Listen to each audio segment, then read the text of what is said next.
Bien, mesdames et messieurs, je suis donc à cet instant à vous montrer ici cette date, le 19 août, comme étant un jour avant ma fête, pour dire qu'ici se trouve, comme vous avez vu, la date du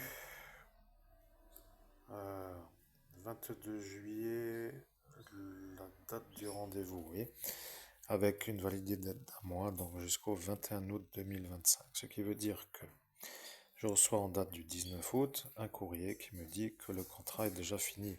Et le problème, c'est que s'il faut que je retourne, pour ainsi dire, prendre un rendez-vous pour remettre en route la chose qui s'appelle l'éventualité de vouloir m'empêcher d'avoir un berger allemand par une certaine manière, de m'empêcher de devenir un médium animalier, de m'empêcher d'acquérir un véhicule pour sortir du circuit du RSA, en fait, pour dire tout simplement de me faire des ennuis, ça me dérangerait parce que peut-être que ce monsieur Saucé est un homme qui peut-être, je dis bien, connaissant monsieur Pierre LANG, peut être à cet instant à l'étude comme étant un genre de moyen de me rendre malade. Je ne sais pas si c'est vraiment trop beau à dire, mais après, quel espoir pourrais-je avoir des forces de l'ordre puisque eux ne peuvent pas m'aider parce qu'ils ont dit que ce ne sera pas facile si c'est ça. Vous savez, je suis un champion du saut quantique, ce qui veut dire que ce ne sera pas facile si c'est ça. Et le problème, c'est qu'aujourd'hui, donc, je me rends compte qu'il n'y a plus ma vidéo du 22 juillet. Or, les dossiers que j'arrive à vous montrer attestent que j'étais bien à cet endroit le 22 juillet.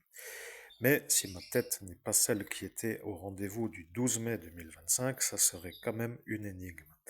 Bon, je ne sais pas vraiment comment faire pour me faire mieux comprendre. J'espère que vous comprenez, chers auditeurs, qu'il y a entre courrier papier et remis en main propre une sorte de décalage de réalité. Et que si ce détail peut raccorder au harcèlement, eh bien, dans ce cas-là, il faudra travailler pour m'aider parce que je suis le citoyen qui ne peut pas faire autre chose que de subir des malveillants qui veulent se mettre en valeur de réussir à m'empêcher de réussir. Étant donné que ces malades sont malades, parce qu'ils sont malades, et qu'ils n'ont pas le droit d'être aux fonctions qu'ils occupent, je me demande pour quelles raisons je devrais subir. Merci, à très bientôt pour une prochaine vidéo.